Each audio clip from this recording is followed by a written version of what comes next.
Bueno, ante todo, muy buenas tardes. Gracias por la invitación a los comisionados. Saludos a los comisionados, todos los conozco, colegas, abogados todos de renombre, y creo que pues todos los presentes aquí en este evento nos va a servir un poquito para intercambiar, bueno, no parece que no sube, pero para intercambiar un poquito de ideas. Mi óptica quizás desde un abogado principalmente defensor. Sí, lo pueden subir un poquitito.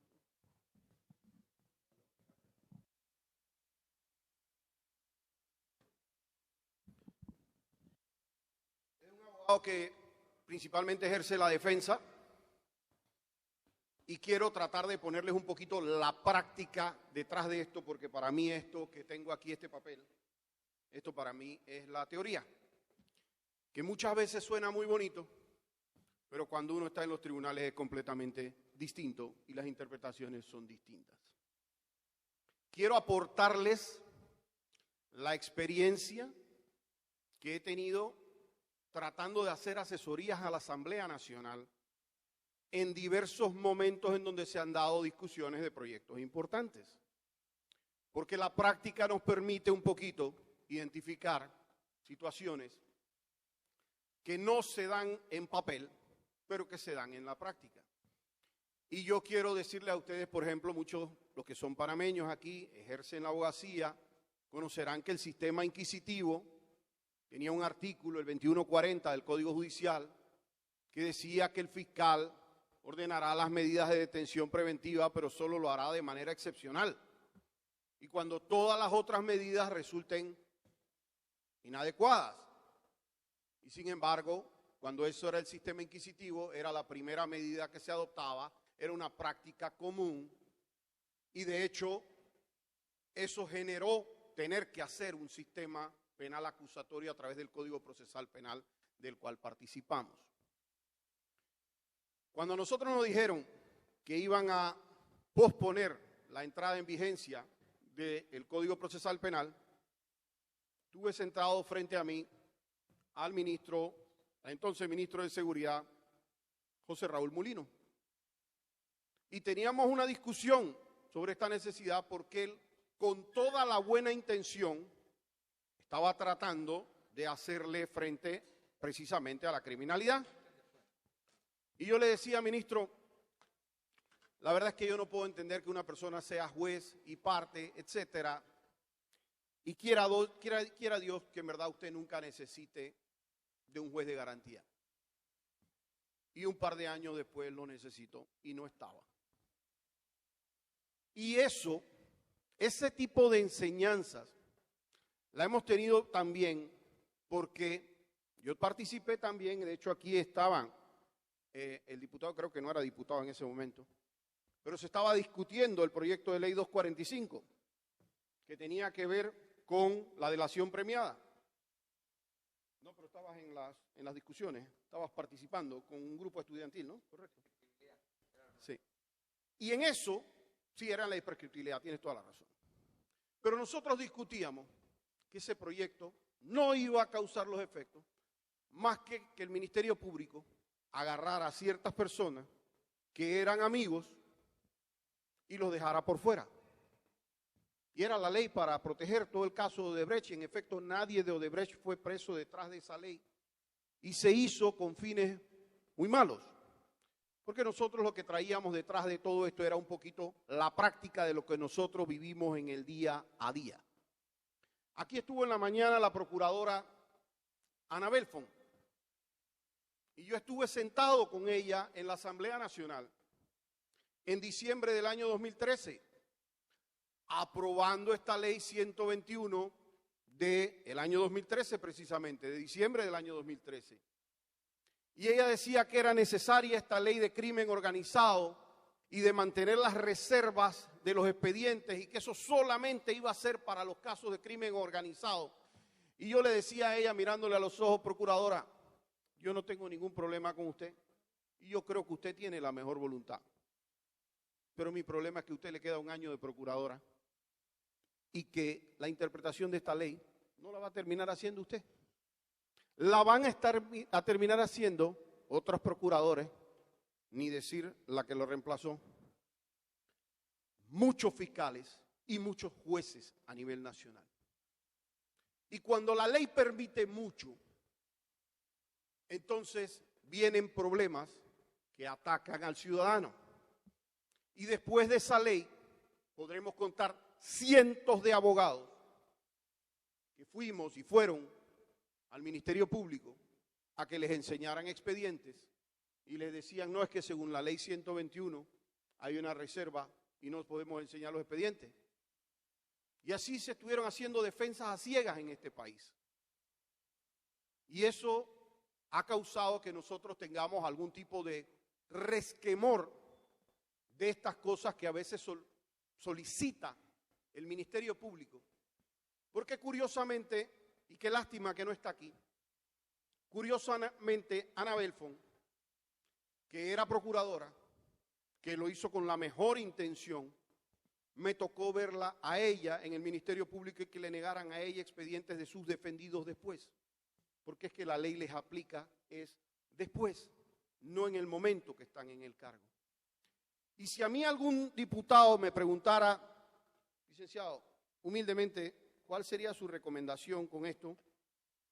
La respuesta mía empezaría por decirle, ¿tiene algún tinaquito cerca? Porque en realidad, lo primero que empiezo por esta ley es decir, ¿contra quién se dirige? ¿Cuál es la cantaleta o cuál es la idea que nos quieren vender detrás de esta ley? Es que es para perseguir el crimen organizado, es para perseguir el narcotráfico, es para perseguir esas cuestiones. ¿Y quién puede estar en desacuerdo con eso? Nadie.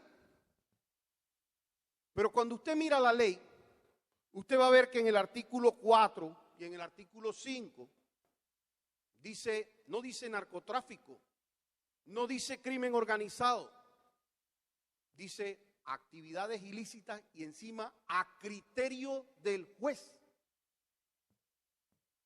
Y encima de eso, en el artículo 15, dice que usted puede salir inocente porque no hay un vínculo de prejudicialidad.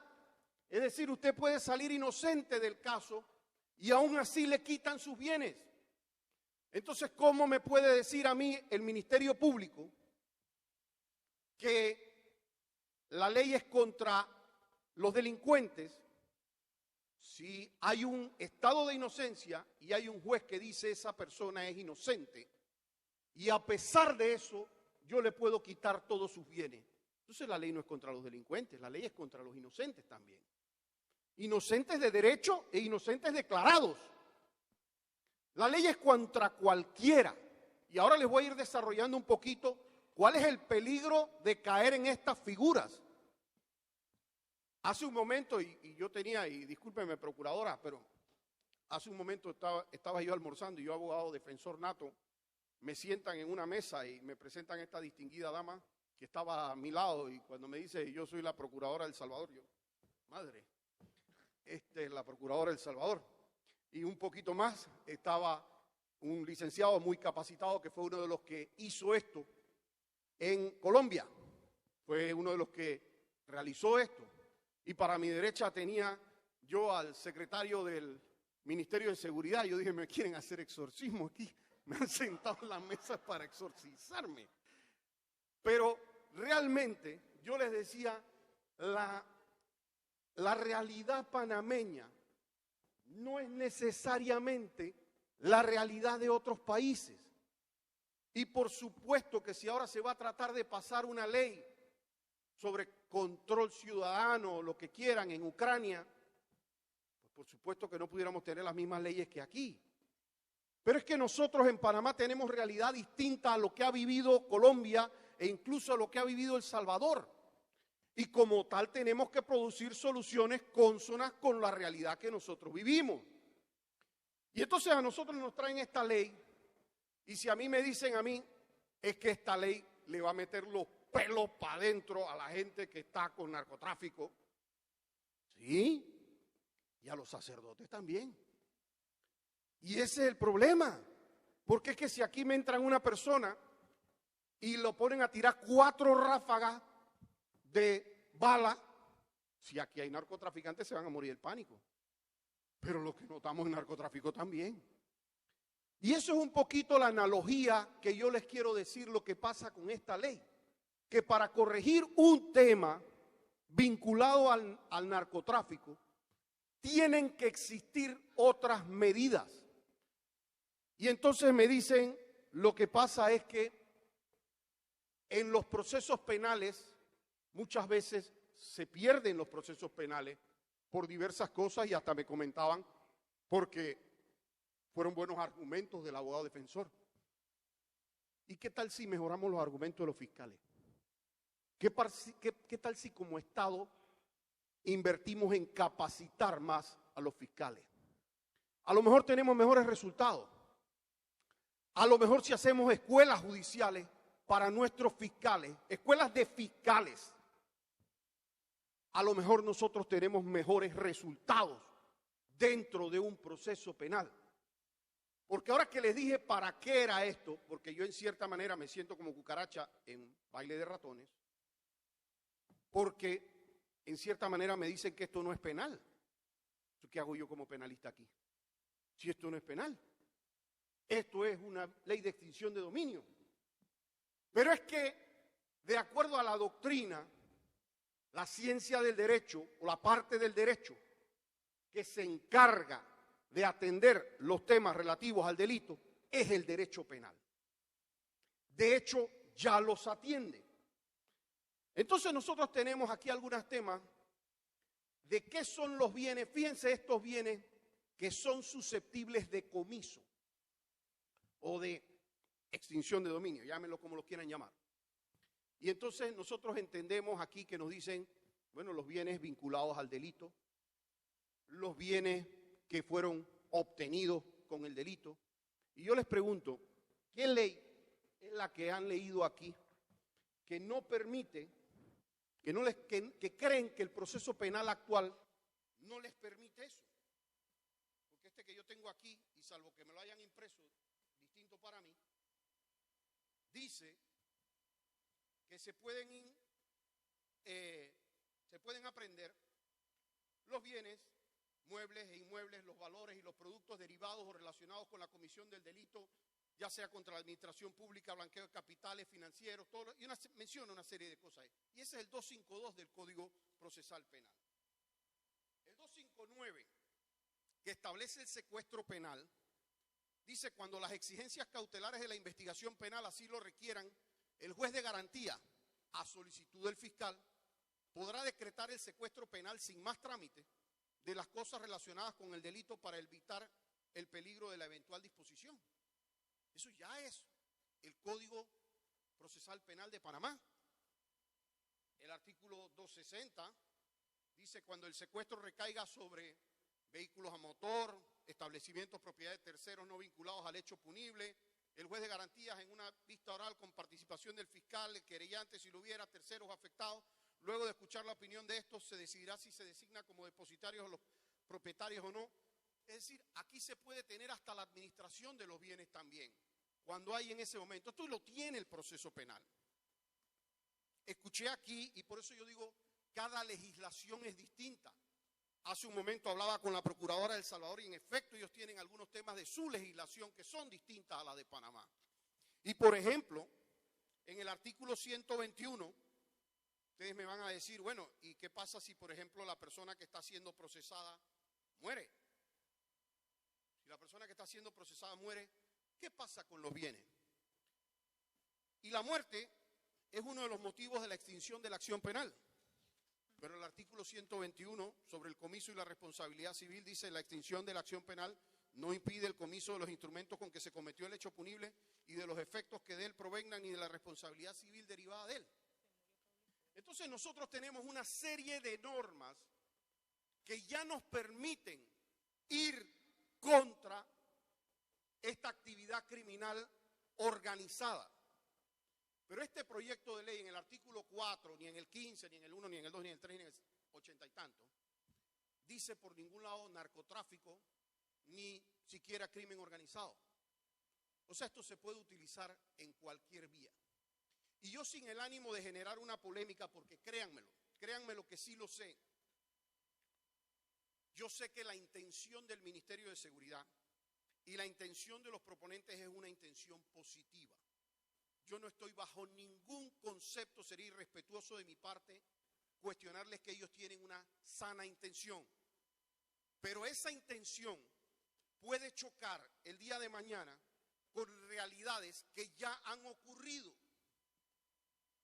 Yo, a título personal, me ha tocado manejar definitivamente causas vinculadas a políticos en Panamá. Desde expresidentes de la República, exvicepresidentes, 6 exministros, exdirector de la policía. Y claro que siempre está el debate de si hay un tema político como tal, o si es un político que se está resguardando en el discurso de que es una persecución política. Pero lo que yo sí les puedo asegurar aquí sobre mis hijas es que a mí me ha tocado ver al órgano ejecutivo con injerencia sobre el Ministerio Público. O sea, eso se ha vivido aquí en Panamá. Y en los últimos 5 años de una manera súper clara. Y una vez me preguntaron a mí, Alfredo, pero aquí hay unas normas, estábamos discutiendo otro tema, y me decían, aquí hay unas normas, que estas normas se aplican en Francia, se aplican en Suiza, se aplican en no sé cuánto. Y yo les decía, ¿tú me vas a traer al juez suizo? ¿Vamos a tener al fiscal suizo? No, porque es que lo que nosotros hemos vivido acá, yo tengo que vivir con mi realidad. Y lo cierto es que nosotros tenemos a fiscales muy buenos muchos, y tenemos otros fiscales muy, y como 10 muy malos. Y tenemos que no han sido parte de una carrera judicial, no son parte de su, no han sido elegidos producto de sus capacidades, sino porque los conocía la procuradora o el fiscal superior o alguien. Entonces, a lo mejor si nosotros cambiamos ese escenario, pues a lo mejor en vez de perder 7 de cada 10 casos, pues quién sabe, perdemos 6 o 5, 4. Y las cosas se mejoran en este país sin tener que llegar a este tema, porque ahora les voy a decir los peligros de esto. Aquí en esta serie de normas, cuando nosotros vemos el artículo 5, y hay algunos que no los voy a tocar porque Dionisio, que fue compañero mío de maestría y doctorado, es una persona que entró a desarrollar muchos artículos y no vale sobreabundar. Pero el artículo 5, fíjense que sí tiene algunas cosas. Bienes originados de actividades ilícitas. Ojo, si es de los delitos, de delitos que realmente tienen que ser de crimen organizado, de delincuencia organizada, narcotráfico y tal y cual, eso es una cosa. Pero dejarlo abiertamente a actividad ilícita, que bien puede ser que usted vendió chance clandestino, que lo mismo puede ser que usted no pagó adecuadamente sus impuestos, que usted mismo puede tener cualquiera de esas situaciones, y que usted va a tener la carga de la prueba de probar eso, de probar que usted adquirió legítimamente sus bienes, eso es un problema. Los bienes que sean medios o instrumentos de actividades ilícitas, perfecto, pero tiene que ser con el conocimiento de la persona. Porque si yo soy un arrendador de carros, o alguien arrienda mi casa y la utiliza con algún fin ilícito, entonces ya el bien está comprometido. Aquí hay algo que es completamente inconstitucional, y esta parte yo sí no puedo permitirle: bienes de origen lícito. Si el bien es de origen lícito, nuestra Constitución Nacional lo protege. Dice que los bienes lícitamente obtenidos no pueden ser objeto de comiso. Tendría que ser cualquier otra cosa, una indemnización, lo que sea, con el Estado, el Tribunal de Cuentas, lo que quieran. Pero no puede ser una extinción de dominio porque el bien es lícito. Y entonces me estás diciendo también cuando tenga bienes equivalentes, pero que son lícitos. Eso no puede estar en esta normativa porque viola la Constitución Nacional. Fíjense, no se afecta por la transmisión por causa de muerte. Ustedes saben lo que eso significa. Porque yo quiero tratar de ser un traductor aquí para el que no me entienda la gravedad de esto. Este proyecto es retroactivo, es decir, que puede traerse hacia atrás. No tiene una época determinada, es decir, de 1903 hacia acá. Que la muerte y los derechos de transmisión de muerte, es decir, hereditarios, no afectan esto. O sea que si mi abuelo hizo alguna sinvergüenzura y yo estoy viviendo en la casa de mi abuelo, a mí 60 años después me van a poder caer. Y mucha gente va a decir, pero por supuesto, pues si el abuelo se la llevó. Pero el tema es, si la carga de la prueba la tengo yo y mi abuelo está más muerto que muerto, ¿yo cómo me defiendo? ¿Bajo qué argumento yo me voy a defender él si él no me puede ni explicar cómo Carrizo fue que obtuvo la casa y qué fue lo que hizo y qué no? Entonces, este tema de la imprescriptibilidad, cuando ustedes lo ven, y esto lo tuvimos casualmente con esa persona que él mencionó, que es el doctor Adolfo Alvarado Belloso, de verdad un procesalista americano brillante, y en alguna ocasión nosotros debatíamos, ¿y por qué? Porque si el objeto del proceso, veníamos y hacíamos el debate, el objeto del proceso es obtener justicia. No, ese no es el objeto del proceso. El objeto del proceso es obtener paz social. Porque si fuera justicia, entonces ustedes me dirían a mí, bueno, ¿por qué un joven que tiene 17 años y 364 días de vida, que todavía es un menor de edad, y hoy comete un delito grave, va a pagar una tercera parte de lo que paga el que tiene 18 años de edad por un día de diferencia? O de repente a ustedes los están persiguiendo en este tema de la prescripción y resulta ser que a uno lo juzgan con 5 años, 364 días, faltando un día para que prescriba los 6 años ese delito, y el otro sí tuvo los 6 años y a uno sí le pueden aplicar la pena y al otro no, porque uno prescribió y el otro no. Y claro que es un debate moral y ético y todo lo demás, pero el derecho lo zanjó hace tiempo con algo muy sencillo que tenía que ser, que es algo que se llama seguridad jurídica. Si usted no tiene seguridad jurídica, usted no va a poder tener un país. Entonces, si usted tiene esto, que no prescribe nunca, que le pueden abrir una investigación a usted y el fiscal no tiene término de investigación, es decir, él me puede investigar 5, 6, 10, 15 años, se acabó la seguridad jurídica. Yo no tengo tranquilidad más nunca, porque lo mismo me pueden abrir el proceso ahora que en 15 o 20 años. Y yo sí les puedo decir una cosa, aquí, este proceso ustedes, los que tienen el proyecto, perdón, ustedes no le han visto cifras a ese proyecto. Y claro, cuando nosotros nos hablan de las grandes sumas de narcotráfico y todas estas cuestiones, nosotros pensamos, oye, son cientos de millones de dólares. Pero yo, como penalista, he visto gente procesada por blanqueo de capitales por $10,000, por $20,000, por $30,000. Y entonces ustedes resulta ser que en 15 años viene un fiscal de extinción de dominio y le pregunta por ese comedor, por esa casa, por esas cuestiones, tal y cual. Y me ha tocado ver gente procesada por blanqueo de capitales, por ejercer la abogacía. Me ha tocado ver gente procesada por blanqueo de capitales porque era la nana nominal. En un caso, la señora ni sabía y procesada por blanqueo de capitales. Me ha tocado ver procesos que ahora, con el sistema de imputación, cuando un abogado realmente ejerce su labor en la imputación y le dice al fiscal, perfecto, usted me está diciendo que esto es blanqueo de capitales, perfecto, dígame cuál es el verbo rector que hizo mi cliente. Dígame cuál de los delitos precedentes de este delito, y ni lo pueden decir. No lo pueden ni siquiera decir. Entonces nosotros vamos a tener que la conducta que están viendo aquí, realmente lo que le están diciendo es riqueza injustificada o riqueza no probada, así usted haya sido funcionario público o no. Porque cuando usted le pregunten por el comedor de su casa y por la televisión y por el carro, y usted no se acuerda, no tenga el recibo, no tenga eso, porque usted cayó en la desgracia, porque usted imagínese que usted es una persona tranquila, pero usted le alquiló un apartamento a una persona y resulta ser que esa persona tenía droga. Y como usted terminó vinculado a eso, entonces a usted le empiezan a investigar todo lo que usted tiene que ver, los diputados. O sea, puede ser que porque yo tenga una relación familiar con un diputado y me vienen a investigar a mí porque le quieren investigar algo relacionado a alguna partida.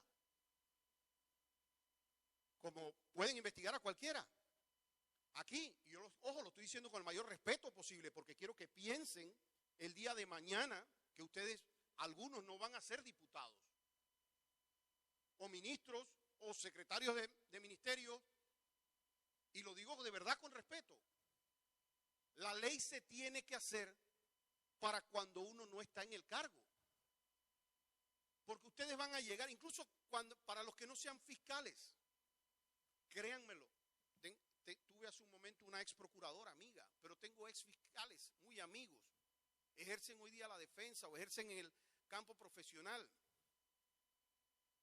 Y me ha tocado verlos pasar algunos por momentos muy miserables del sistema inquisitivo. Y el sistema acusatorio no es que es la panacea, pero digamos que mejoró un poquito. Pues. Entonces, dejar a una persona en indefensión, porque para mí hay una cosa que es que la ley te diga, y eso es lo que yo les llamo a ustedes la teoría. Esto dice que se puede defender, pero ¿cómo se defiende si los bienes eran de mi abuelo y él está muerto? Entonces hay una indefensión fáctica. No importa lo que me diga la ley, yo en verdad no me puedo defender. No voy a, por lo menos no de manera efectiva. Si nosotros tenemos aquí también, ¿cómo se empieza esto?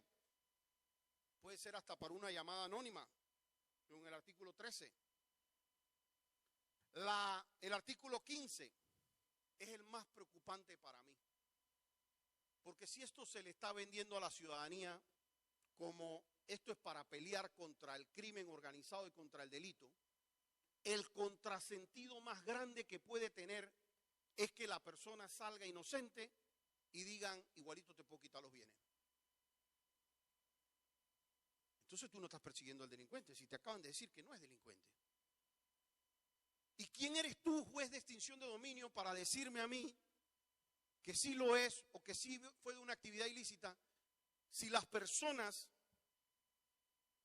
que el derecho como doctrina y además constitucionalmente les da para establecer quiénes cometieron delito y quiénes no, es la jurisdicción penal, y la jurisdicción penal te está diciendo no lo cometió? ¿No sería como un doble juicio también? Porque quitarle los bienes es un castigo. Y entonces yo acabé mi proceso penal, igualito voy a ir a este proceso. El plazo judicial dice un plazo razonable, artículo 26. Miren, yo de verdad trato de ser objetivo en esto. Les menciono casos no por hacer de aquí ningún entorno político en lo más mínimo, porque pudiera mencionar casos que no conozcan, pero es porque son conocidos. Wes Valdés tiene 5 años detenido en detención preventiva y a los fiscales les parece es un plazo razonable. A mí no me parece que nadie que no haya ido a juicio en 5 años puede estar en una detención provisional y que todo eso todavía sea un plazo razonable. Entonces no podemos dejar el plazo razonable a la interpretación. Esto tiene que decir 4 meses, 2 días, 7 meses, 8 meses, 1 año, lo que sea, tiene que definirlo una norma.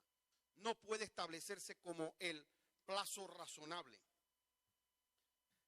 Las notificaciones de esto, a usted lo pueden notificar por edicto, por periódico, por teléfono, por informe secretarial.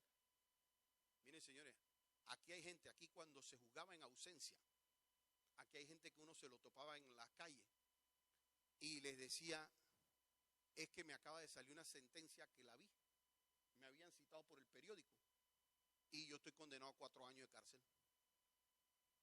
Y así pasaba. Y los que aquí son penalistas tienen que avalar lo que le estoy diciendo porque yo no estoy diciendo ninguna mentira aquí.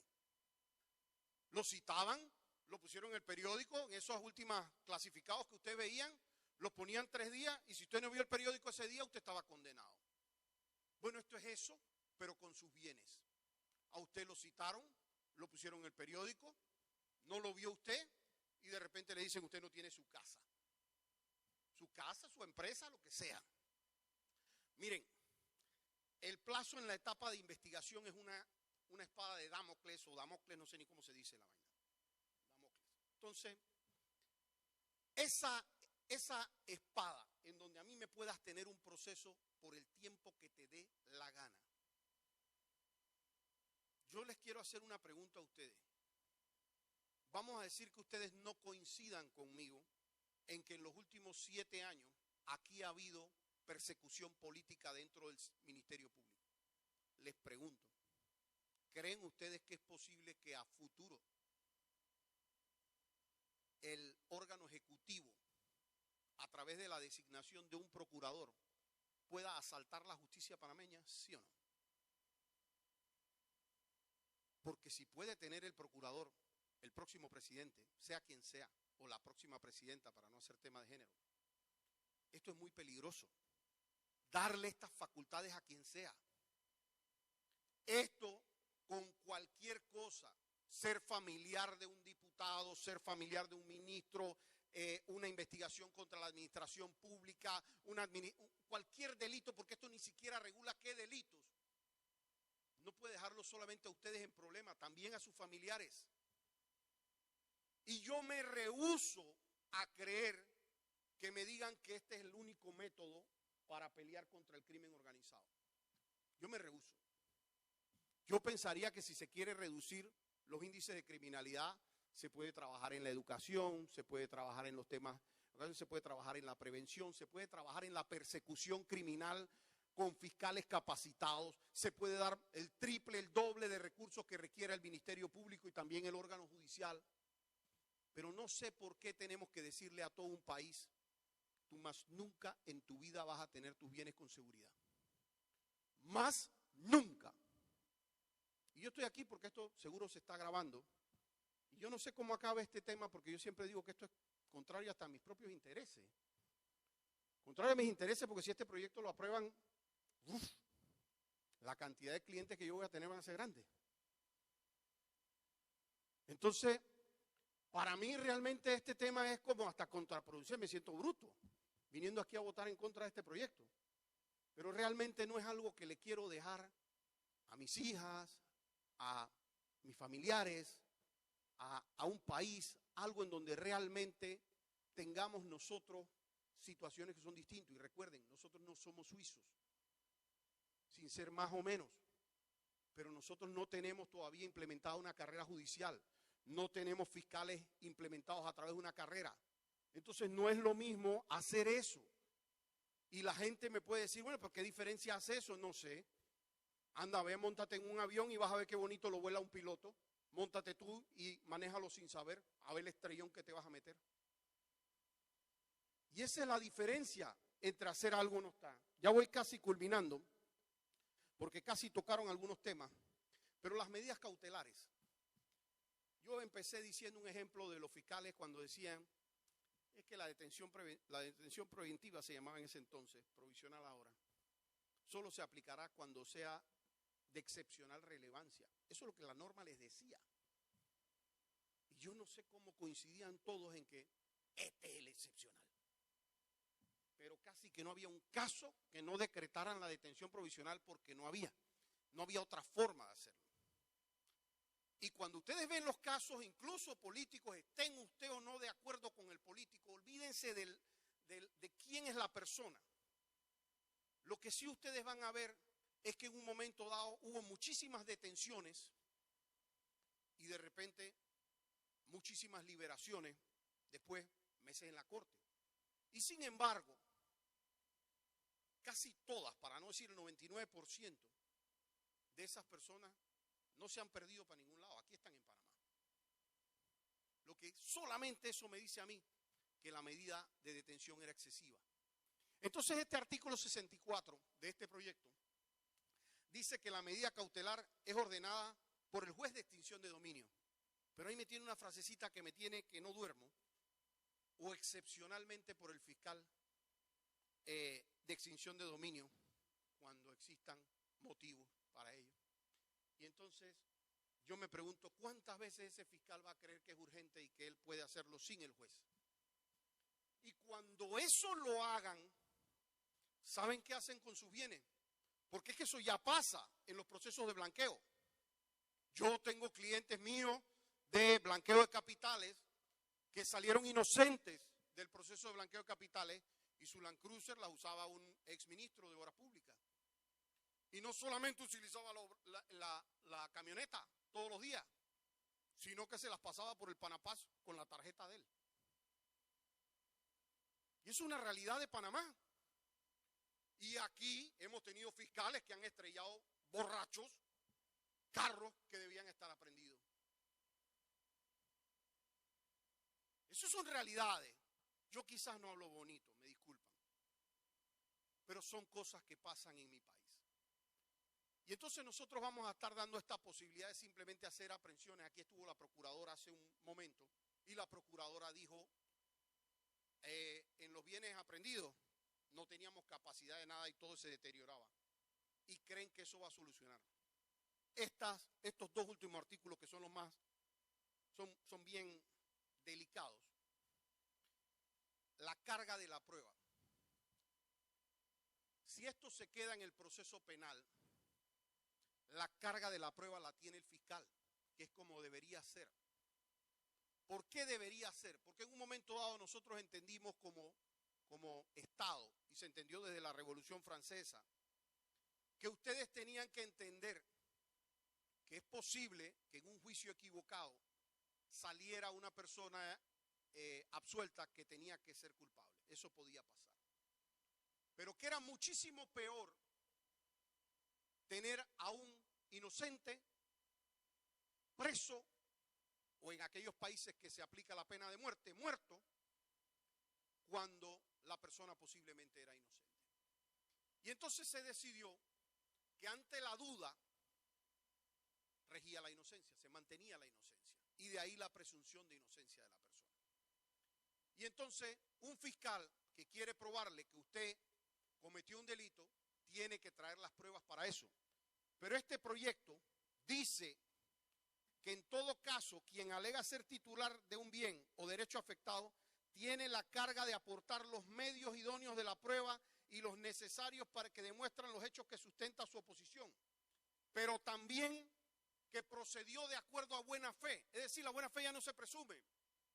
Y la ausencia de culpa no se presume.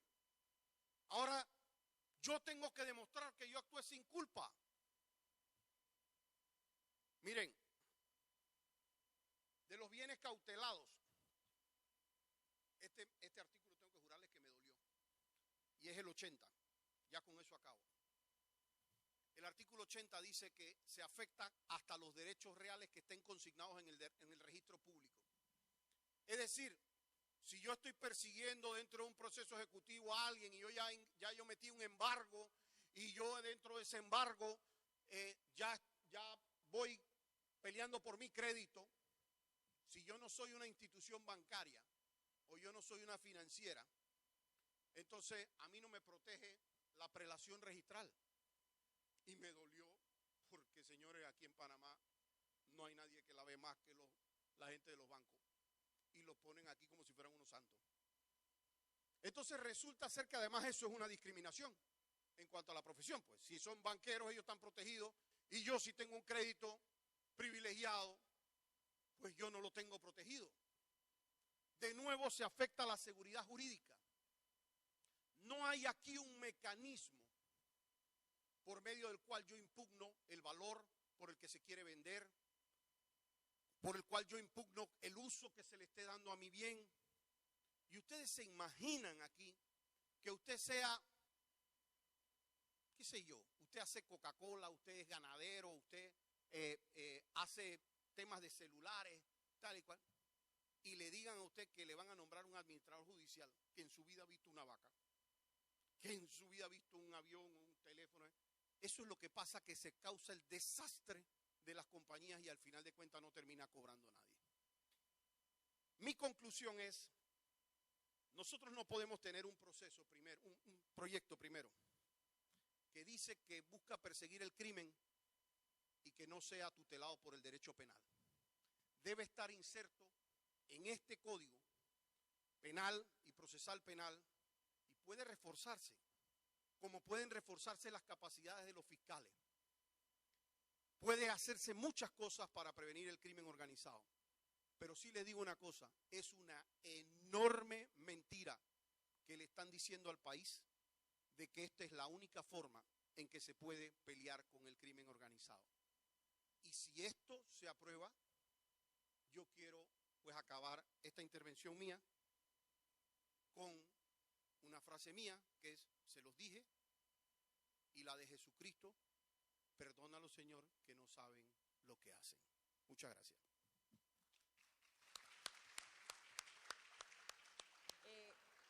Muchas gracias, licenciado Vallarino, pero yo tengo una preguntita antes que se retire, licenciado Vallarino. En base a ese artículo 80 que usted nos menciona, ¿cómo entraría el banco? ¿El banco se convertiría en un tercero afectado en el proceso? ¿Y cómo entraría ese banco a salvaguardar el bien? Porque se supone que ya le pagó una promotora, si lo vemos desde el punto de vista de un bien comprado a una promotora, ¿cómo sería eso? Leo ese primer artículo. Dice, la orden emitida por el juez de extinción de dominio en cuanto a la ejecución de las medidas cautelares sobre bienes objeto de extinción de dominio deberá ser inscrito en el Registro Público de Panamá o cualquier registro que corresponda y tendrá prelación sobre cualquier anotación, gravamen o limitación de dominio existente en esa entidad respecto de dichos bienes, salvaguardados las acreencias garantizadas con hipoteca y anticresis a favor de instituciones bancarias y financieras debidamente constituidas.